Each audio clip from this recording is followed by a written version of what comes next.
I hope this is good. We've been trying to frame this video for a while now, so I hope this is good. So hey guys, hello, hi guys, welcome back to my channel. This is your friend Nigerian, and in today's video we're making tea. You guys asked and I listened.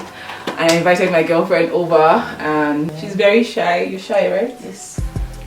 And I don't have hair. My girlfriend has a lot of hair. This is her natural hair, guys, in case you guys are wondering. Her name is Olayinka. Yinka for short, Ola for some people. So today we'll tell you guys about how we came out to our loved ones, our parents, our friends, and just people in our life in general. Because Yinka is shy and she's probably anxious, I'll go first. Before I met Yinka, I'd had dealings with females. Why are you looking at me? But I'd never dated a female. Yinka is the first girl or first female I'm dating. So I never really saw it as, I never saw myself as someone that was quote unquote gay or a lesbian. In fact, for those of you that remember when I used to blog, I had a blog and I remember saying on my blog then that I've kissed a girl but I'm not gay. By the time I met Yinka, I started identifying as pansexual. I remember just like writing about it and telling people on my Instagram then that, oh, I'm attracted to people. And so I never really saw the need to do a dramatic come out, but I've always been a loud mouth. I share my life with people that follow me, in terms of if you follow my art, if you follow my writing, if you follow my page, if you follow me any medium, I tend to, you know that my content in almost all my medium is my life. I share my life through my writing, I share my life through YouTube. I was sharing my life and my pain and like everything through blogging that year. So by the time I met Yinka, we talked, and that was the thing that really attracted me to Yinka. The fact that when we talked, it was a whole new different reality. I was sheltered a lot as a growing child, so I didn't know a lot of things, and although I had feelings for like girls as a growing child, I did not know there was like a community for that. I just always assumed it. I hope my breast is not your face. I just always assumed everything that is outside of the norm is wrong, or everything that is outside of Christianity is wrong or is a sin.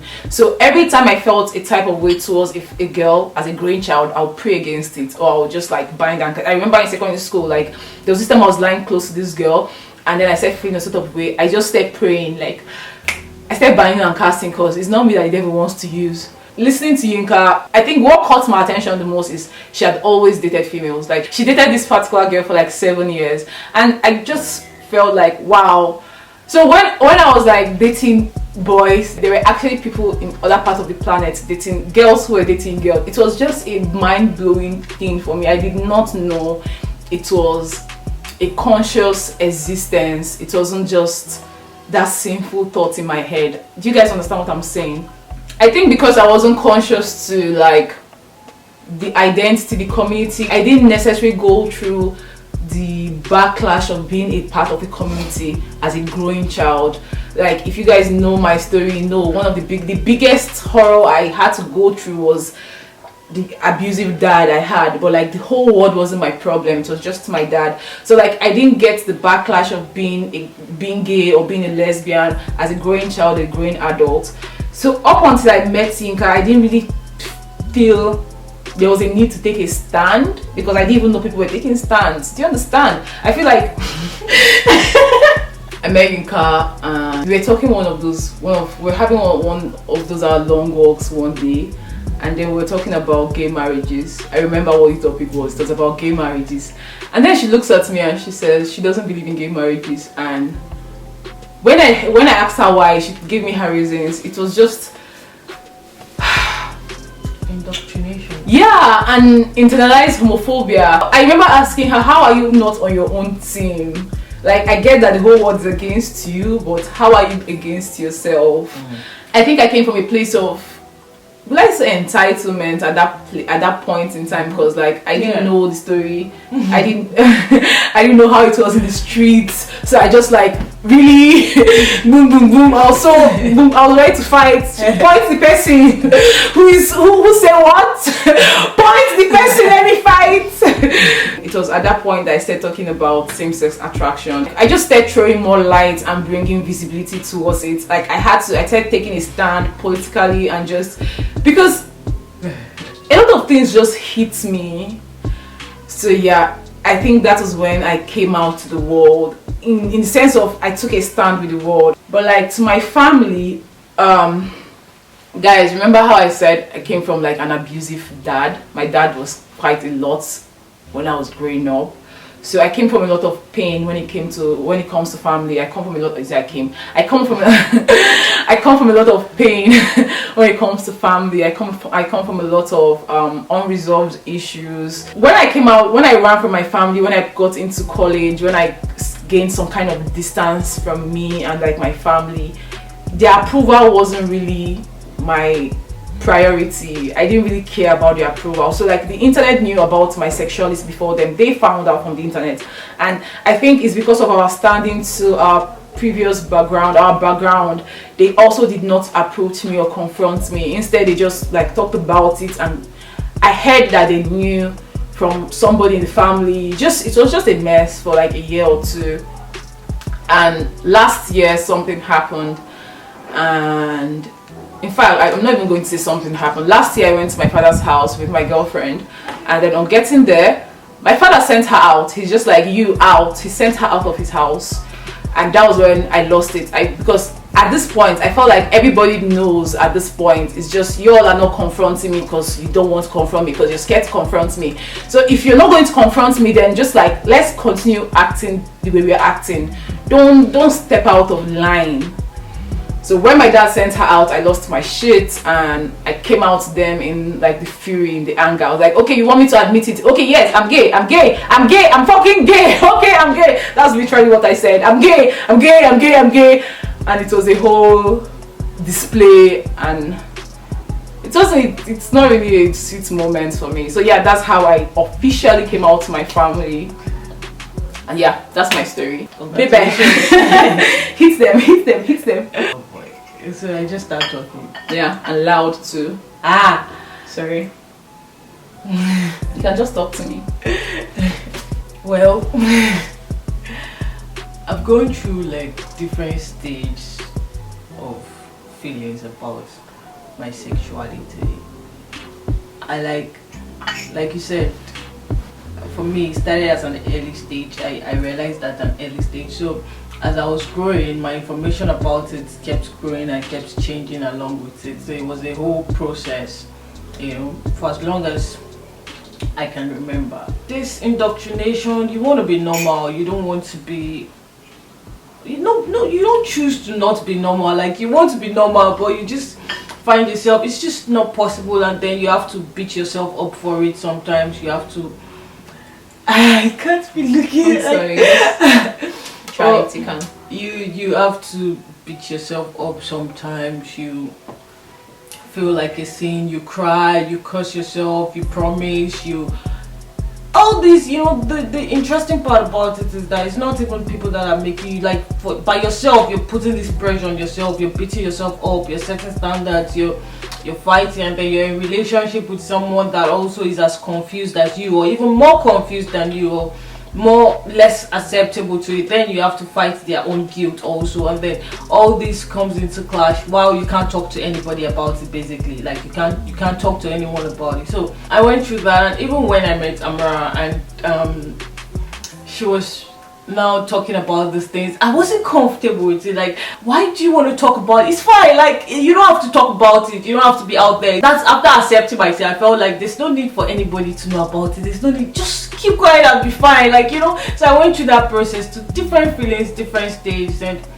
I accepted myself fully, accepted my relationship, I accepted who Amara always is, and that helped me a lot. That helped me so much that I was more comfortable, and I felt like my family is a quite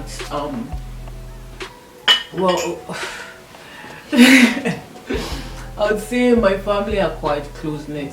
We like to believe we are close-knit. We like to believe we are close. We like each other. We love each other.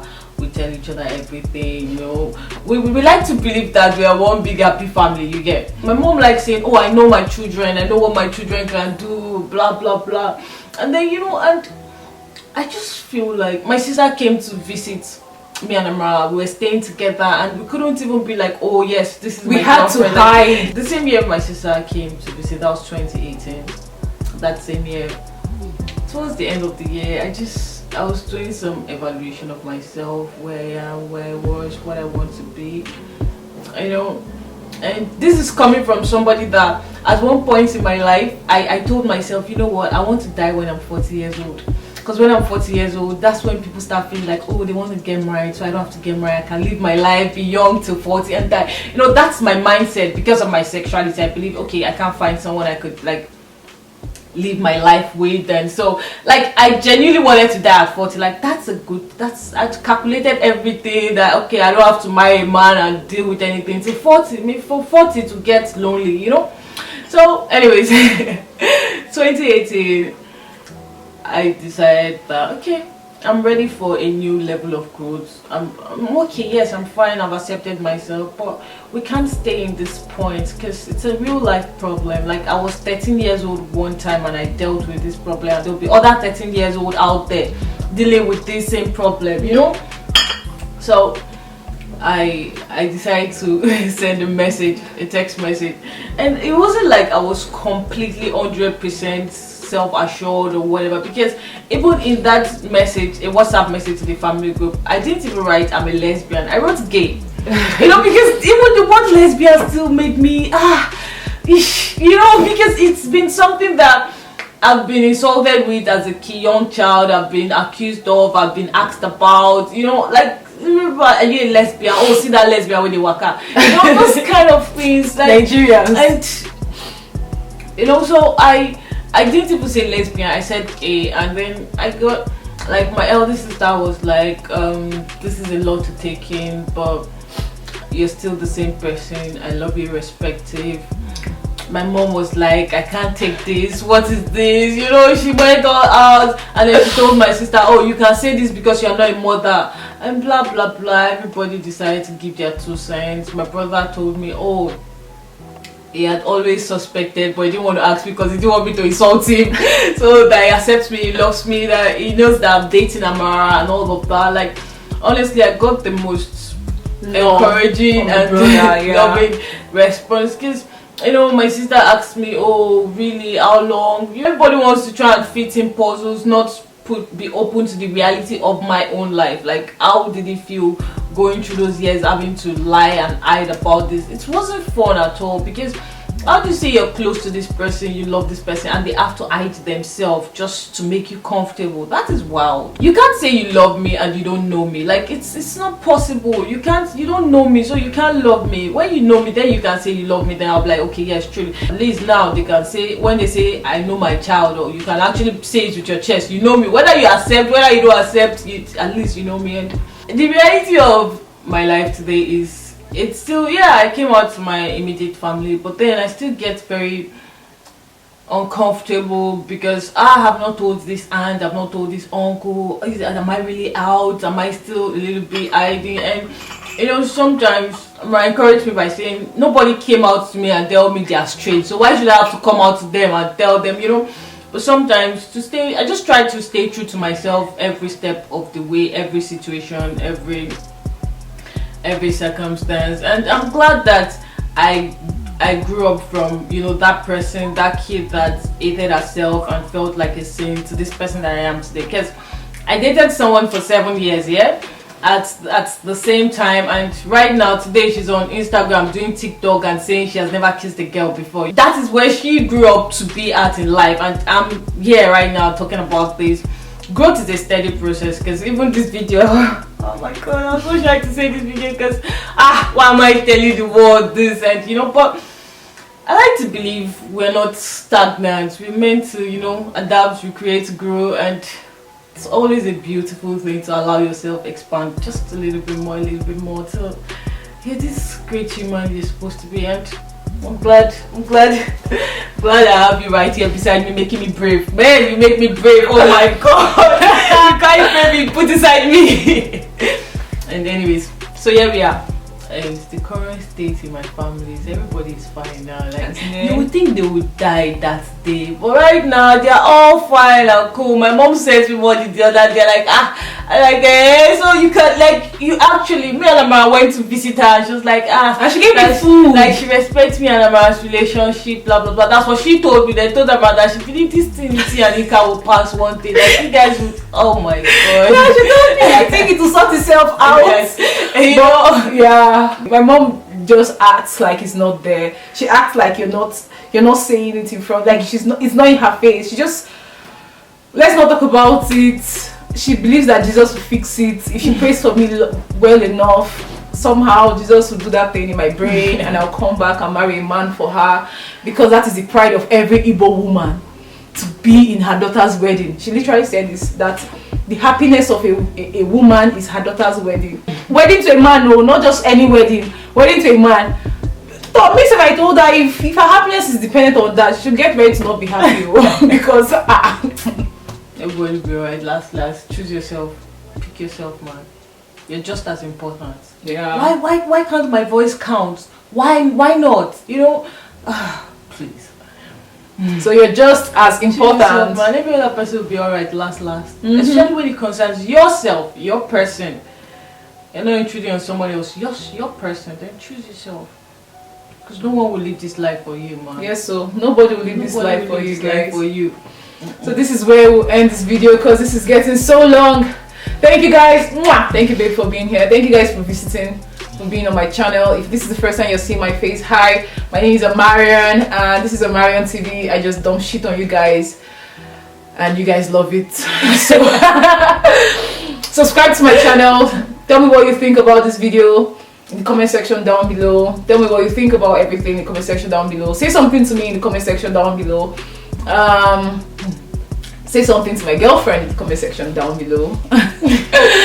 Subscribe.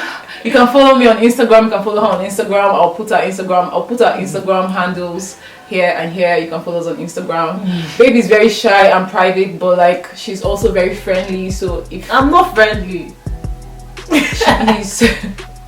So if you follow her, she'll respond. I don't know what she'll do, but like she might not follow you back. But like if you chat her up, she responds. I see you respond to people. You're very interactive. I see you respond to people. You answer, yeah. So this is where we'll stop this video. Thank you guys for visiting. Thank you guys. Mwah, mwah. I love you guys so much. Priscilla, let me see. Turn off this camera. Come on, up this thing for me. Oh, we have on that video we're supposed to shoot, but babe doesn't want to shoot it. So if you guys can get this video to 500 views, 500 views alone, 500. Babe will come back and do a sit down with me. See, you set me up. Babe will come back and do a sit down with me, and maybe you guys choose what you want us to talk about. Alright, 500. 500 views. Yo. 500 views, and babe will be back. She doesn't like coming back, but like if you guys can do this, she'll come back. Okay, fine.